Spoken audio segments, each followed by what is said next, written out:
ರಾಜ್ಯದ ಕರಾವಳಿ ಪಶ್ಚಿಮ ಘಟ್ಟದಲ್ಲಿ ಮುಂದಿನ ಒಂದು ವಾರ ಭಾರೀ ಮಳೆ ಆಗ್ಬೋದು ಅಂತಿದ್ದಾರೆ ಹವಾಮಾನ ಇಲಾಖೆಯವರು. ಹುಷಾರಾಗಿರಿ ಎಲ್ಲರೂ. ಯಾಕಂದರೆ ವೀಕೆಂಡ್ ಅಂದ್ಕೊಂಡು ಏನಾದ್ರು ಓಡಾಡಕ್ಕೆ ಹೋಗಿ ಟ್ರಾವೆಲ್ ಮಾಡೋಕ್ಕೆ ಹೋಗಿ ತಗಲಾಕೋಬೇಡಿ. ಕೊಡಗು ಜಿಲ್ಲೆ ಗೋಣಿಕೊಪ್ಪಲ್ನಲ್ಲಿ ಹೋಟೆಲ್ ಕಟ್ಟಡ ನೋಡ್ತಂಗೆ ಕುಸಿದು ಬಿದ್ದೋಗಿದೆ. ಪುಣ್ಯಕ್ಕೆ 9 ಮಂದಿನ ಜನ ಎಲ್ಲ ರೆಸ್ಕ್ಯೂ ಮಾಡಿದ್ದಾರೆ. ಹಳೇ ಕಟ್ಟಡ ಅಂತೆ, ಹಾಗಾಗಿ ಬಿದ್ದೋಗ್ಬಿಟ್ಟಿದೆ ಅಂತಿದ್ದಾರೆ. ಅದೇನೇ ಆಗಲಿ ಎಲ್ಲ ಬಚಾವಾದ್ರಲ್ಲ ಒಲಿಟಿ. ತುಮಕೂರು ಮೂಲಕ ಮಾಗಡಿಗೆ ಹೇಮಾವತಿ ನೀರು ಹರಿಸೋ ವಿಚಾರದಲ್ಲಿ ಎಕ್ಸ್ಪ್ರೆಸ್ ಕೆನಾಲ್ ನಿರ್ಮಿಸೋದಕ್ಕೆ ರಾಜ್ಯ ಸರ್ಕಾರ ಪ್ಲ್ಯಾನ್ ಮಾಡಿದೆ. ಇದಕ್ಕೆ ತಾಂತ್ರಿಕ ಸಮಿತಿ ರಚಿಸ್ತಾರಂತೆ ಅಂತ ಪರಮೇಶ್ವರ್ ಹೇಳ್ತಿದ್ದಾರೆ. ಇವತ್ತೆಲ್ಲ ಮೀಟಿಂಗ್ ಮಾಡಿದ್ದಾರೆ. ಅದೇನು ನಿಮ್ಮ ಪಕ್ಷದಲ್ಲಿ ಬೇರೆ ಪಕ್ಷದಲ್ಲೆಲ್ಲ ಅಪೋಸ್ ಮಾಡ್ತಾ ಇದ್ರು ಅದನ್ನು.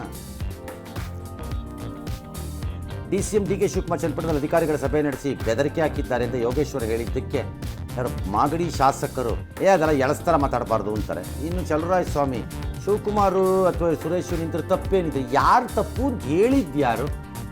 ಓಯ್ಯೋ ಒಳ್ಳೆಗೆ ಅದೇಂಗೆ ತಪ್ಪಾಗತ್ತೆ ರೀ. ನೀವು ನಿಲ್ಬೋದು, ಚಲರಾಯ ಸ್ವಾಮಿನೂ ನಿಲ್ಬೋದಪ್ಪ. ಯಾರು ಹೊಸ ಮುಖಕ್ಕೆ ನಾಗಮಂಗಲದಲ್ಲಿ ಅವಕಾಶ ಕೊಟ್ಟು ಚಲರಾಯ ಸ್ವಾಮಿನೂ ನಿಲ್ಬೋದು. ನೀರಿನ ಸಮಸ್ಯೆ ಕಾರಣ ಆಪರೇಷನ್ ನಿಲ್ಲಿಸಿರುವ ಕಲಬುರಗಿಯ ಜಯದೇವ ಆಸ್ಪತ್ರೆಗೆ ವಿಪಕ್ಷ ನಾಯಕ ಅಶೋಕ್ ಭೇಟಿ ಕೊಟ್ಟು ಪರಿಶೀಲನೆ ಮಾಡಿದ್ದಾರೆ. ಅಯ್ಯೋ ಸರ್ಕಾರದ ಬಳಿ ನೀರು ಖರೀದಿಸೋಕ್ಕೂ ಹಣ ಇಲ್ಲಿ ಬಂತು, ಅಷ್ಟು ದರಿದ್ರ ಬಂದುಬಿಟ್ಟಿದೆ, ಇವ್ರು ಬದುಕಿದ್ರು ಸತ್ತಂಗೆ ಅಂತ ಹೇಳಿದ್ದಾರೆ. KGFನ ಗುತ್ತಿಗೆ ಅವಧಿ ಮುಗಿದಿದೆ ಗಣಿಗಳಲ್ಲಿ. ಆ ಗಣಿಗಳಲ್ಲಿ ಮತ್ತೆ ಸ್ಟಾರ್ಟ್ ಮಾಡೋಕ್ಕೆ ಕೇಂದ್ರ ಸರ್ಕಾರ ಕೇಳಿತ್ತು, ಅದಕ್ಕೆ ರಾಜ್ಯ ಸರ್ಕಾರ ಓಕೆ ಅಂದಿದೆಯಂತೆ.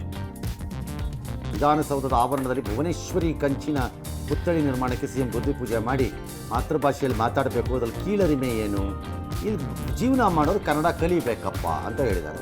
ಕರೆಕ್ಟು, ಅದರಲ್ಲಿ ಏನಿದೆ, ಸರಿ. ಅದು EVM ಬಗ್ಗೆ ನಮ್ಗೆ ಇನ್ನೂ ಅನುಮಾನ ಇದೆ, ಹೋಗಿಲ್ಲ. BJP ಸಾರ್ವತ್ರಿಕ ಚುನಾವಣೆ ಗೆದ್ದಿರೋ ಬಗ್ಗೆನೂ ಅನುಮಾನ ಇದೆ. ಅದಿಲ್ಲದೆ ಇದ್ರೆ ಹ್ಯಾಟ್ರಿಕ್ ಬರ್ತಿತ್ತಾ ಅಂತ ಕಾಂಗ್ರೆಸ್ನ ಸಂಸದ ಯಾರೋ ಶಶಿಕಾಂತ್ ಸೆಂಥಿಲ್ ಅಂತ ಹೇಳಿದ್ದಾರೆ. ಹೌದು, ನಮಗೂ ಅನುಮಾನ ಇದೆ. ಪಶ್ಚಿಮ ಬಂಗಾಳದಲ್ಲಿ ಮಮತಾ ಬ್ಯಾನರ್ಜಿ ಹೆಂಗೆ ಬಂತು, DMKಗೆ ಹೆಂಗೆ ಅಷ್ಟೊಂದು ಬಂದ್ಬಿಡ್ತು ಅಂತ ಯಾರೊಬ್ರು ಕೇಳ್ಬೋದು. ಕೇರಳದಲ್ಲಿ ಯಾಕೆ ಕಾಂಗ್ರೆಸ್ಗೆ ಅಷ್ಟು ಬಂತು ಅಂತ ಕೇಳ್ಬಿಡ್ಬೋದು. ನೀವೇ ಯಾಕೆ ಗೆದ್ರಿ ಅಂತ ಒಂದಷ್ಟು ಜನ ಕೇಳ್ಬಿಡ್ಬೋದು. ನಮಗೂ ಅನುಮಾನ, ಎಲ್ಲರಿಗೂ ಅನುಮಾನ ಇದೆ. ನಮಗೆ ಬೇಕಾದ ರೀತಿಯಲ್ಲಿ ಅನುಮಾನವನ್ನು ಮಾಡ್ಕೊಳ್ಳೋದು. ಜಗತ್ತಿನಲ್ಲೇ ಅತ್ಯಂತ ಎತ್ತರದ ಚೀನಾ ರೈಲ್ವೆ ಸೇತುವೆ ಟ್ರಯಲ್ ಸ್ಟಾರ್ಟ್ ಆಗಿದೆ. ಇದು ರೈಲ್ವೆ ಮಂತ್ರಿ ಅದನ್ನು ಹಂಚಿಕೊಂಡಿದ್ದಾರೆ. ಇದು ರಾಂಬನ್ನಿಂದ ರಿಯಾಸಿಗೆ ಹೋಗುತ್ತೆ, ಸಂಪರ್ಕ ಕಲ್ಪಿಸುತ್ತೆ ಅತಿ ಎತ್ತರದ ಬ್ರಿಡ್ಜ್ ಮೇಲೆ.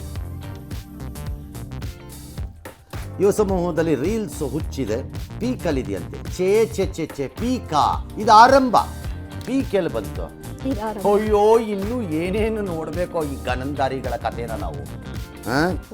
ಲೈಕ್ಸು ವ್ಯೂಗಾಗಿ ಪ್ರಾಣನೇ ಪಣೆ ಇಡೋದು. ಪುಣೆ ಹೊರಗಡೆ ಎಲ್ಲೋ ಬಾಳು ಬಂಗಲೆ ಮೇಲೆ ಯುವಕನೊಬ್ಬ ತನ್ನ ಬಲ ನಿರ್ಮಿಸೋದಕ್ಕೆ ಒಂದು ಯುವತಿಯನ್ನು ಒಂದು ಕೈಯಲ್ಲಿ ಹಿಡಿದು ನೇತಾಡಿಸಿದ್ದಾನಂತೆ. ಈಗ ವಿಡಿಯೋ